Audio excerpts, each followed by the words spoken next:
Tillarning narxi yana tushdi. Joniyligiga tegib ketyapmanmi? Relisidan chiqib qolib, bitta like bosib qo'yavering. Tilla ololmay yurgan tanishinglarga yuborib qo'yinglar. Chunki bu videoni ko'rgandan keyin aniq tilla olgisi kelib qoladi-da.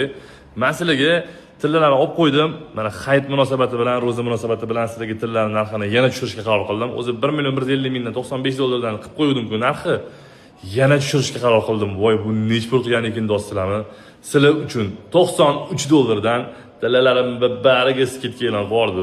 Ana bo'lmasam, shundoq kelib tillalarni olib ketsanglar, mana bu yerda misol uchun bilezu, hamma narsa bor. Keyin sizlarga va'da qilgan 120 tuzugim tayyor. Bu 120 tuzugimni ham 22-chisloda, mana shu oy 22-chisloda 20:00 da premyoy efirda egalariga, sohibalarga berib olamiz. Va sizlar uchun mana ertaga Ramazon oyiga o'tdi, hayitga o'tdi. Mana kumush uzuli qo'yib qo'yganman. Ko'rishingiz mumkin. Bir xilda razmerlari bor, hamma razmerlari bor.